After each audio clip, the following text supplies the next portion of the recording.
Professor Ganguly, when the Black Lives Matter protesters were out trying to make a point, they were met with assault rifles, tear gas shells, shields, battle helmets, and now you've got these double standards playing themselves out.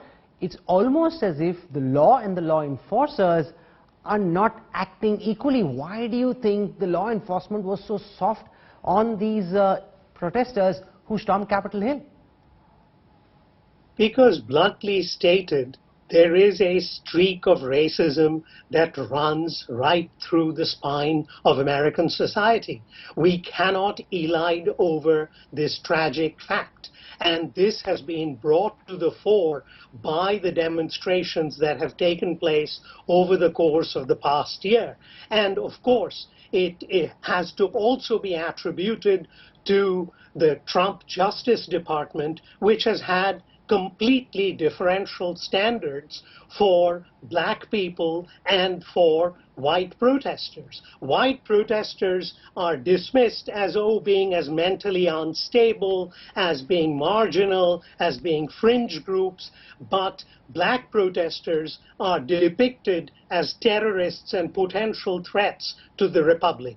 There is a blatant double standard, and Trump has legitimized this double standard, and William Barr, his recently resigned Attorney General, in large part presided over this ever since he was in office. Ambassador Sarna, what are the larger geopolitical consequences?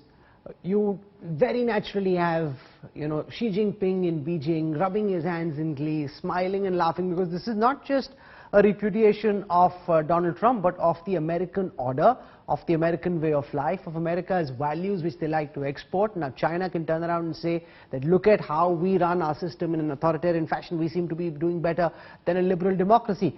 Will these Trump years and what we've seen at Capitol Hill hasten China's rise and America's decline? I think this moment of glee will pass soon enough. If Donald Trump wanted to make the wicket stickier for Joe Biden, he has succeeded. So Biden will have to work harder.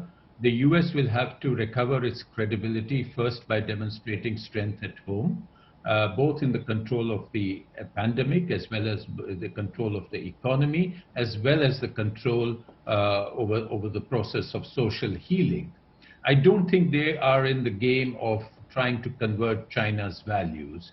I think China and Russia will be dealt with by the United States on the given paradigms that they have been dealt with for so many years. There will be differences in terms of how Biden deals with China and how Trump was dealing with China. Clearly, Biden will believe in more engagement, more cooperation, and yes, competition, but perhaps not blunt confrontation. So I think the short answer is that the US will have to recover its credibility both at home and abroad, and I think Biden's way of doing it will be through engagement with allies, engagement with partners, engagement with international organizations. But yes, he's probably been taken down, put 10 points behind in his effort, which would in any case have been tough.